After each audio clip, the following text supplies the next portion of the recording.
بسم اللہ الرحمن الرحیم۔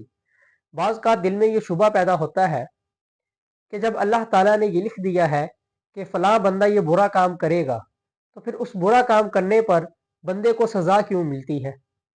جیسا کہ اللہ تعالیٰ نے اگر لکھ دیا کہ فلاں بندہ زنا کرے گا، اب اگر وہ زنا کر لے تو پھر قیامت کے دن اس کو زنا کرنے کی سزا کیوں ملے گی؟ کیونکہ اللہ تعالیٰ نے جو لکھ دیا وہ تو ضروری ہونا ہے۔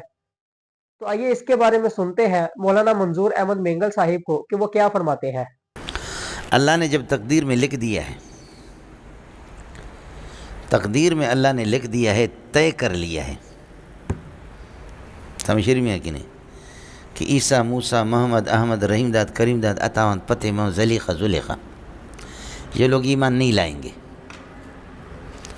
تقدیر میں لکھا ہوا ہے تو اب تو یہی رہیں گے بے ایمان۔ اب ان کا اختیار سلب ہو گیا، یہ ہر صورت میں بے ایمان رہیں گے۔ پھر ان کو اختیار جب ان کا سلب ہو گیا، یہ ایمان نہیں لا سکیں گے، تو پھر یہ کہ یہ ان کو جہنم میں کیوں دھکیلا جاتا ہے؟ یہ تو مجبور محض ہے۔ اللہ کے لیے کچھ بھلا پڑا مولانا؟ کس کو سمجھ میں آ گیا اشکال؟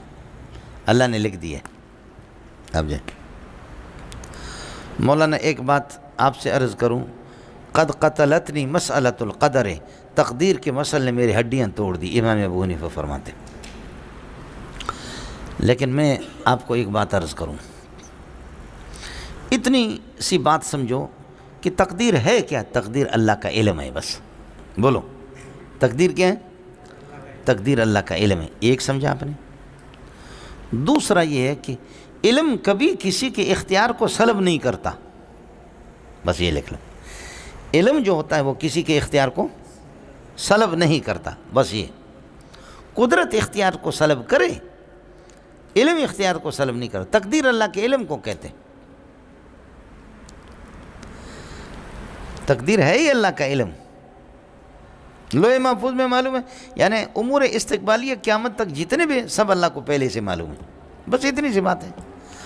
اللہ کو معلوم ہے، اللہ عالم ہے، اللہ کا علم کسی کے اختیار کو اس کو مجبور محض بنا یہ نہیں کرتا۔ اس کی مثال میں آپ کو دیتا ہوں، یہ نور محمد ہے، یہ بلوچ ہے، آپ لوگ جانتے ہیں؟ اب دیکھو، زیارت کرو آپ لوگ، اس کو یرکان کی بیماری ہے، یرکان کی بیماری۔ بلوچ ہو کر کے اس کے مذہب میں پرہیز تو ہے ہی نہیں۔ آج میں حکیم ہوں، میرے پاس آیا، میں نے اس کو دوائی دے دی، یہ اس کا بھائی ہے، سمجھے؟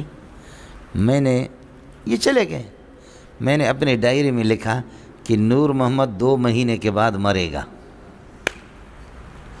اپریل، یہ مئی، جون میں مرے گا۔ میں نے ڈائری میں لکھ دیا، مجھے معلوم ہے کہ یہ مرے گا، میں عالم ہوں، مجھے معلوم ہے یہ مرے گا، میں نے لکھ دیا کہ یہ مرے گا، میرا تجربہ ہے۔ یہ 2 مہینے کے بعد واقعتاً مر گیا، اور میری ڈائری اس کے بھائی کے ہاتھ لگ گئی۔ اس ڈائری کو لے کر کے کورٹ میں کہے کہ اس حکیم کو تو پہلے اسے معلوم تھا کہ میرا بھائی مرے گا، یہ عالم تھا کہ میرا بھائی مرے گا، تو میرے بھائی کو مرنا ہی تھا، لہذا میں اس پر مقدمہ قتل دعویٰ کرتا ہوں، مجھے کم از کم اس سے 30-40 لاکھ روپے، 30 لاکھ 32 لاکھ جو قومی دیت ہے اس وقت، سمجھو 32 لاکھ مجھے اس سے دلواؤ۔ اللہ کے لیے بتاؤ کہ کوئی جج اس کا فیصلہ کرے گا؟ بولو، ہاں؟ آیا سمجھ نہیں ہے؟ مجھ سے جب آپ پوچھیں گے، میں کہوں گا بھائی مجھے بلوچوں کے بارے میں معلوم ہے کہ وہ پرہیز نہیں کرتے، اور اس کا جگر ختم ہو گیا تھا، یہاں تک ختم ہو گیا تھا، اور میں نے حکیم لوگ ماہر جانتے ہیں، مجھے پتا تھا یہ بلوچ ہے، ادھر تک جگر ختم ہو گیا ہے، اب آگے تھوڑا سا اتنا رہ گیا تھا۔ میں نے کہا روزانہ یہ بیماری بڑھتے بڑھتے بڑھتے بڑھتے 2 مہینے کے بعد انشاءاللہ یہ مرے گا۔ یہ مردار ہو گیا، اپنی بد پرہیزی سے مردار ہو گیا یا میرے لکھنے سے ہو گیا؟ ہاں، اپنی بد پرہیزی سے۔ تو اپنی بد پرہیزی، اب کوئی جہنم میں جائے گا اپنے بے احتیاطی سے جا رہا ہے۔ اچھا یہ بتاؤ کہ میرے اس لکھنے نے، میرے علم نے اس کے اختیار کو سلب کیا کیا؟ یعنی میں نے لکھا بس اس سے پرہیز ختم ہو گیا، پرہیز میں نے اس سے ختم کیا؟ بد پرہیزی اس نے اپنے اختیار سے کی. بس میرے بھائی اتنی سی بات.